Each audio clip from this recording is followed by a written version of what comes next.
Do you know how to align your faith with your finances? Hi, this is Rich Robertson, President and CEO of the Lutheran Church Extension Fund. Whether you're looking for faith-based financial solutions or ministry resources to guide your growth, we offer the services you need without forfeiting great rates. Lutheran Church Extension Fund offers borrowing solutions for rostered church workers and congregations, support services for your unique ministry, and investment products that serve the church. Learn more at lcef.org.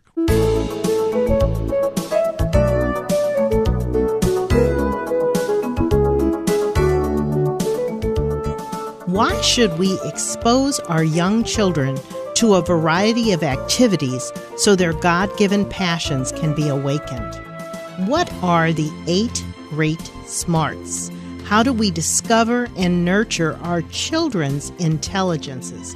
My guest today is Dr. Cathy Koch. She's the founder and president of Celebrate Kids and an internationally celebrated speaker and radio guest. Today, we're talking about her book, 8 Great Smarts. This book is packed full of practical, hands-on guidance and will help parents tailor their parenting style to bring out the best in the unique children God has given them. This is Kay Meyer, president of Family Shield Ministries, and your host for today's program. Thanks, Cathy, for being our guest today on Family Shield. I'm really glad you invited me to be on. I'm looking forward to our time. Oh, I am too. Having read through your book, I find it fascinating. It's entitled 8 Great Smarts. Discover and nurture your child's intelligences.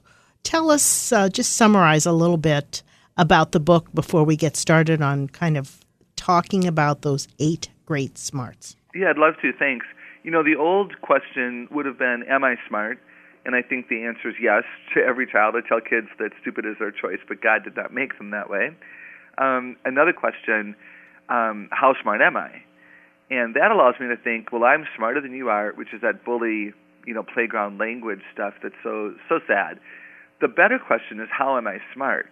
And so what I unpack in the book is Howard Gardner's understanding that all of us are created with 8 different ways to be smart. And because smart is a power word, all of our kids need to know that they're smart, because then they will achieve the qualities and the kind of life that I think God intended for them to have when He created them. Mm-hmm.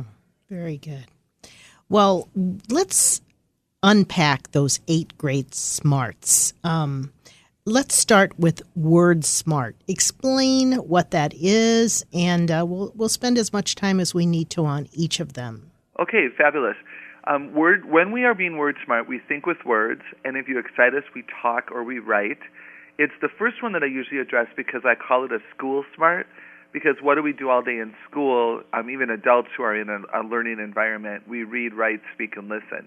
So children who have been given a lot of brain cells in the word smart part of the brain probably find traditional school, easier than other kids do. But it's not necessarily the most important smart, because we all know people who did really well in school and are not doing very well at life. And we probably know other people, right, who did not do very well at school and are acing life. And that's evidence that all 8 of these matter. So again, all of us have all 8. When we're being word smart, we think with words. Okay, good.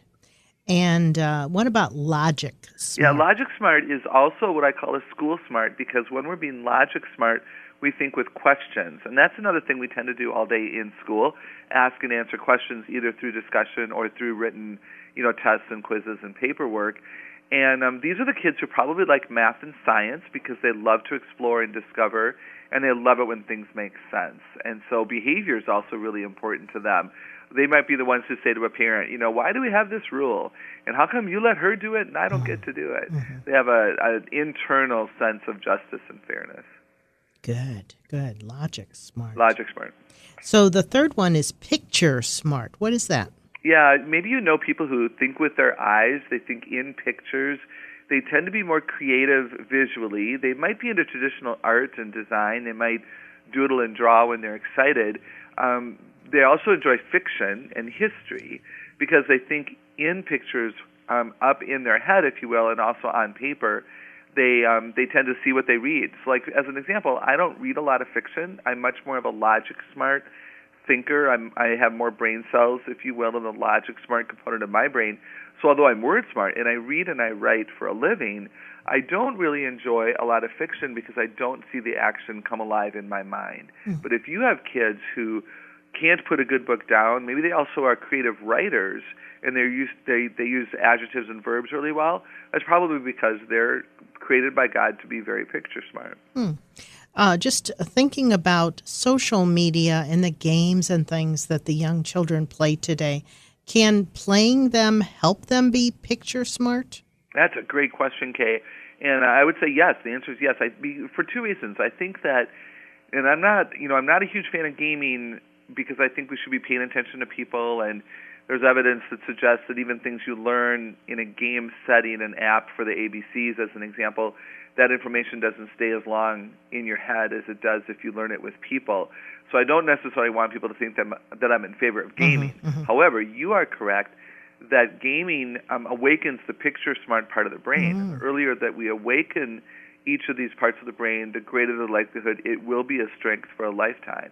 And because so much that's available on the World Wide Web and through gaming is visually appealing to kids, that's why they like it. It's colorful, it's quick moving. There's interesting fonts, for instance, that are used, and all that's going to appeal to the picture smart kids. So that's a great question. Good. Well, the next one is music smart. What is that? We're the ones who think with rhythms and melodies. And so we might sing in tune, we might play one or more musical instruments, we might enjoy music. All of these intelligences start as interest, and then if the interest is appreciated, then the ability may show up as well. In this generation of kids, too, very music smart, right? Because there's music available everywhere. A lot of people have pods in their ears and, music on their devices all the time. And that's good unless it, means that they don't pay attention to people, which would not be good. But I really appreciate this model partly because it says that kids who are creative, both with pictures and with music, are smart. These are the kids who sometimes cry with me after my school and church programs where they never realized they were smart. They thought they were creative, talented, and maybe artistic and musical. But they thought their brother was the smart one because he's the one who enjoys math, science, and English. So we really have a responsibility to say to these kids who are good with art and music, hey, you're smart too, and this is how you've been created to glorify God. It's very empowering when they find that out. That's great. So these are the children that might love choir or be involved in drama. Yes, exactly. And it may be the very reason they stay in school. And the other thing that's so interesting, like I'm formerly very music smart. I actually went to the university I went to march in the band. I used to play many, many instruments. I don't play any anymore, but I still enjoy music. And I go to concerts when I can. And the Van Cliburn piano competition, which was here in Fort Worth where I live, was a very significant thing for me during the month of May. So that's one of the reasons that I like awakening and strengthening all 8 of the intelligences as we can, because it's going to add joy to your kids' lives, even if it's not an intelligence that might land them a career, a promotion, or even help them earn an A in school. That doesn't mean that it's not important. They're all important. What about, what is body smart? Okay, Kay, these are the kids who move, shake, rattle, and roll. As somebody who was word smart as a child, I was told, be quiet, go find something to do, although my brain wasn't paralyzed, praise God. Body smart kids are told, sit down, put that down, look at me. They are the ones that move when they're excited, and they move to think. They get up out of their chair, they raise their hand, they play with their ponytail, they might always have something in their hand. They'll change the world through movement and touch. They'll be the dancers, the drummers, the architects who are up, measuring and moving. My surgeon was body smarter. I'm not letting somebody cut me open, who can't put the cut where the cut belongs and put me back together, right? The car mechanics are examples, again, of people who are body smart because they're constantly up and moving and being able to grip and grab, different things with their hands. And so movement and touch is important to them. They might have neat handwriting. They might stir all the ingredients for the science experiment, and it stays in the bowl. So it's large motor and small motor. They're athletes, actors, clay sculptors. All those kinds of things are a part of being body smart. I would think in many schools especially the younger children that are moving around a lot, which many young children do, could just be told constantly, sit down, be quiet, don't move. And as you said, they think as they move, so that could affect their ability to do well in school, could it not? Oh, it's a great conclusion. Exactly right. They will not do as well in school. They'll lose interest. They'll lose passion. They won't be able to pay attention when we tell them to stop moving. Now, I'm all about first-time obedience, and I'm all about children being respectful of their peer group and of the teachers in the room. So I tell kids, you're not allowed to do something that prevents the teacher from teaching. You're not allowed to do something that prevents a child from learning. You need to find a way to move that's not disruptive. And that's the key for these kids, is not, stop that. But how can we give them something they can do that involves movement that won't be a distraction to the others? And that's our role as adults, is to help them succeed according to how they've been designed by God to be. And these kids do need to learn self-respect and self-control and respect for others. And we need to have compassion for them, because it isn't easy. So we let them, do 10 jumping jacks between math and spelling. We let them practice their vocabulary words pacing in the back of the room with the clipboard, if that's the best way for them to do it, as long as, they can do it respectfully and not that it would be a bother to other kids. Awesome. The next one is nature smart. What do you mean by that, Cathy? Nature smart kids would rather be outdoors than indoors. They think with patterns. That's how they know it's a blue jay, not a bluebird, an elm tree, not an oak tree. So it's similar to picture smart in that they're going to be using their eyes to see. They might use their fingers to feel a texture. They might enjoy getting dirty. And these are the kids who are going to enjoy earth science, meteorology, biology, more so than maybe general science, physics, and chemistry. And they also might prefer, like in a history class, to study an explorer and not a politician. They're very interested in the things that are out of doors. Biblically, if you're going to look at spiritual development, these are the kids who might actually come to a saving knowledge of Christ through even Genesis and Noah in Psalm 23, and the planting of the seed on rocky soil versus solid ground. Those kinds of things we can use as well when we're talking to these kids. Awesome. This is great. Now, the next one is people smart. What do you mean by that? This is so interesting, Kay. People smart people read body language well. So if you know children and adults who can look at you and they know you're not in a good mood, or they know you are in a good mood, that's being people smart. These are the kids who walk towards you to ask you a favor, and they figure out you're in a bad mood and they turn around, and then you're like, wait, I can help you. And the kid is like, no, not now, because they want you to say yes, and you have no written all over your body. Really an important skill. I think that because of texting and social media and gaming where eyes are down, and we're not asking kids to make eye contact, this intelligence is maybe being awakened later, and that really concerns me, because this is how children will know who's for them and who's against them. This is how children know who to sit by in a room, because they look like they might be friendly. People smart people also think with other people, so they talk out loud to others to help them learn. Word smart people talk, but they don't necessarily need an audience, which is really interesting. When we're being people smart, we brainstorm and network, and we're the ones who know what we know when we hear ourselves say it, and then someone responds to us. So we're the kids who might actually do our homework best in the kitchen while you're preparing tomorrow's lunches and getting something, prepared for the next day's meal. Because if you put them in their room, all they're thinking about is, what am I missing in the den, or what am I missing in the kitchen? Interesting.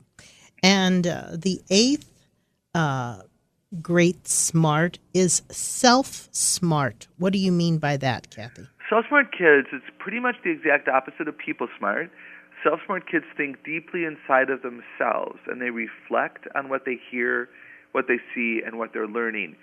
So people-smart people get their joy from telling what they know. Self-smart people get their joy from knowing what they know. And these are the kids who are quiet, and you might really have a hard time getting them to answer even questions like, how was school? Maybe you've had a child who's never been real comfortable sharing the details of the day. That might not be anything except self-smart. It has nothing to do with an attitude toward you. They simply absorb information internally. they can think that they're slow and not very smart because every question is a challenge for them, because every question, the answer to every question needs to feel right. So and it can even be as simple as, where do you want to go to dinner? And your adult friend is like, well, I don't know, where do you want to go? I don't know, where do you want to go? Mm-hmm. Self-smart people have a hard time deciding. So for children, it can be a bit stressful. When we're being self-smart, we need quiet, peace, privacy, and space. 4 things that a lot of children do not have, nor do busy parents have those: quiet, peace, privacy, and space. And so a lot of self-smart kids, I think, are anxious and may really struggle in school settings because of the number of people who they feel they're responsible to or that they need to interact with. They'd rather work alone than in groups. So teachers who make kids work in the groups all the time, self-smart kids can really struggle with that. Does that make sense? Yes, it does. That's good. Well, I want to make some announcements, Cathy, and then we're going to come back and continue talking about your book, 8 Great Smarts. Today, Family Shield is giving away the booklet, Parenting with Purpose. To request a copy, call the Family Shield Response Center at 1-877-250-8416 or email us at witness2family@gmail.com. Don't forget, when you call or write, to give us your complete name and address. We will mail the booklet out to you. There is no cost. If you're a Thrivent financial member, you can designate your Thrivent Choice dollars to support Family Shield Ministries. Go to the Thrivent website at www.thrivent.com, then /Thrivent Choice, or call them 1-800-847-4836. Remember, you must re-sign up on a quarterly basis.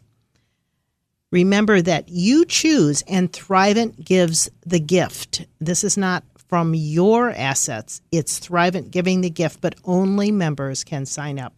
We love to hear from our listeners. Send a note telling us how the radio program topics and guests have equipped you and helped you grow in faith. You can contact us at Family Shield Ministries, P.O. Box 230015, St. Louis, Missouri 63123. You can also email us at witness2family@gmail.com.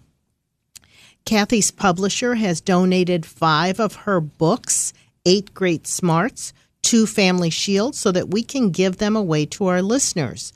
To be fair to all of our listeners, we do this through a drawing. So if you send us your name and address by either emailing us at witness2family@gmail.com or calling our response center 1-877-250-8416, once all of the programs have aired, we will draw 5 names out of that list and mail the book to you. So we have to have your complete address. Again, we have 5 books to give away.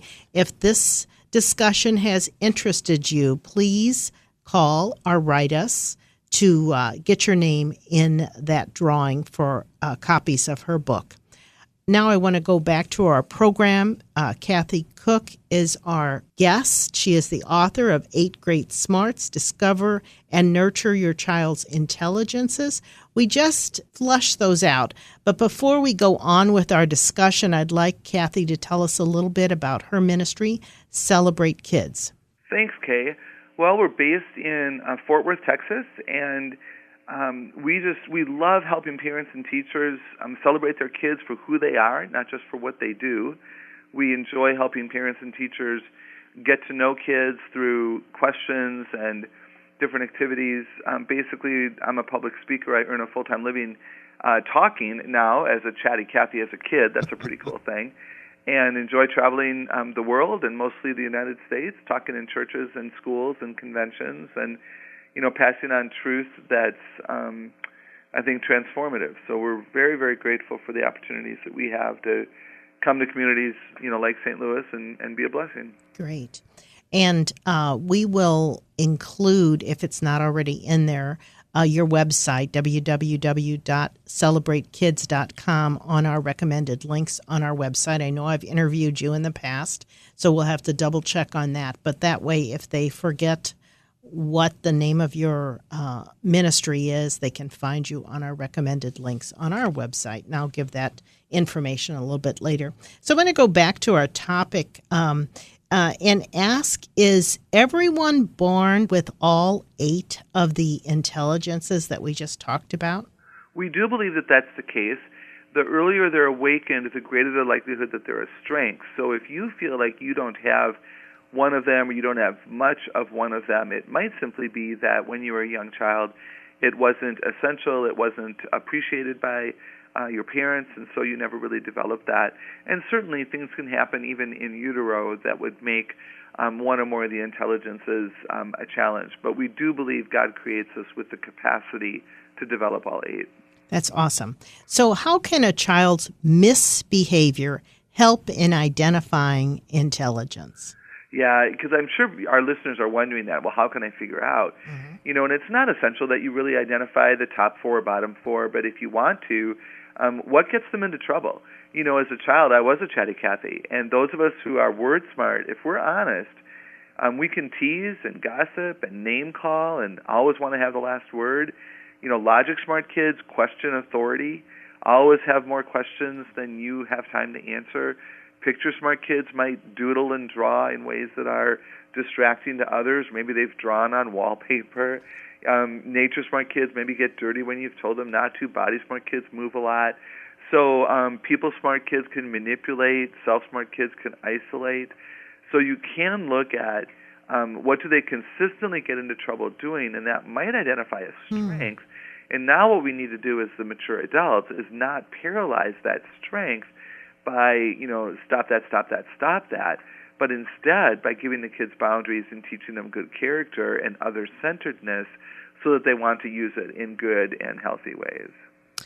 Oh, great. Now, you talked about paralyzing them, and I had that down as one of the questions, that we can paralyze someone's smarts by being negative about the movement that they're doing. I think we talked earlier about that. Would that explain a little bit more about how a parent could paralyze one of the smarts that a child has? Yeah, I'm glad you're asking that, because that is a really practical takeaway from this opportunity that we have on your show today.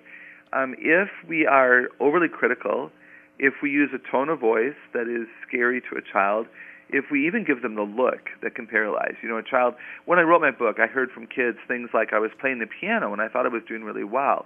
And then I heard my dad shout, "Stop all that racket in there."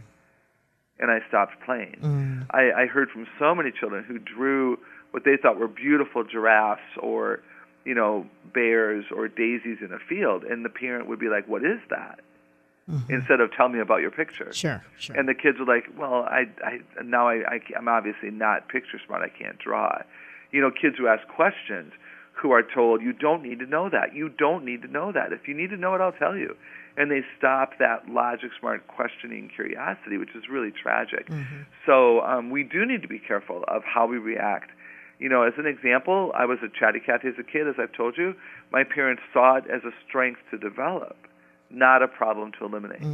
And that's the power parents have, is to see the things their kids are doing over and over again and to recognize there's real interest here. There's potentially going to be great ability when they develop their maturity. I need to be the boundaries. I need to help them become who God created them to be. And let me say this, Kay, that's really, for people who are listening saying, in their head they're going, "Oh, I just paralyzed my child this morning," It can happen because we do what we know what to do, and we're not familiar with this yet. The really good news is that once the brain is paralyzed, it can be reawakened. Good. And the best way to do that is to apologize. So if you think that you were maybe overly critical, or you scared a child, or you recognize that you never really affirm your child's artistic development, or they work in the garden with you and you don't say thank you enough, and so they begin to believe that they're really not very nature smart. If you think that's happening, you can apologize and you can ask, "Would you please forgive me?" And that is a key way that a child is going to decide to trust you again and possibly reawaken that part of the brain. Great. That's good. So how does teaching about the 8 great smarts incorporate the truth about God for our children? Great question. God is way smarter than we are, right? Oh, yeah. So one of the things that I enjoy talking to kids about is, your brain is the size of a small grapefruit. How big is God's brain? And, of course, that's such a fun question to ask the picture smart children. So I think, God is wise. Colossians 2:3 teaches us that in Christ is hidden all wisdom and knowledge. We need to make sure that we recognize that we are created in God's image, and He is wise, and He is, amazing. There's no word to really capture the essence of God. We have the capacity to think about such things that are biblical and praiseworthy, and that would be a core element of this as well, as would the whole evangelism piece. As somebody who was very logic smart as a child, I had a lot of questions, and I'm really grateful that my pastor listened to me, helped to answer my questions with the Word of God, not his opinion, and that's what eventually led me to a saving relationship with Christ. I know people who have come to faith in Christ through, the teaching of Psalm 23 and the Good Shepherd and the quiet water. I know of people who, as people smart, it was small group experiences that led them to realize that these people are, somebody I want to trust, and I'm going to believe that their Jesus is real. Self-smart people will sometimes come to faith in Christ or a maturity in their relationship through journaling and through reflecting as they're walking at a park if they're also nature smart. So we need to make sure that we don't put our kids in a box and think that they can only understand God the way that we understand God. Right, absolutely. We have 60 seconds left, Cathy. What else do you want our listeners to know in that very short time? Oh, my goodness, my friend. Everybody's smart. I just want everybody to understand that kids need to know that they're smart. If they're a C student, but their C is their A, we need to acknowledge that, and we need to help them believe that they were created smart like others, and there's something about that will help them in their future. It's very, very important. Kids who are not smart don't study because they don't think it'll help. Kids who know they're smart will study, and that's a core principle here as well. All right, very good. My guest again has been Cathy Koch. Her book, 8 Great Smarts, Discover and Nurture Your Child's Intelligences. This is Kay Meyer with Family Shield. Learn more on our website, www.FamilyShieldMinistries.com. Thanks for listening. You've been listening to Family Shield, a production of Family Shield Ministries. Its mission is to educate and equip people through the power of the gospel to know Christ, grow in His Word, and to strengthen individuals and their families. To learn how you can obtain resources or support the ministry, go to www.FamilyShieldMinistries.com or write Family Shield Ministries, P.O. Box 230015, St. Louis, Missouri 63123. And tune in again next week for Family Shield.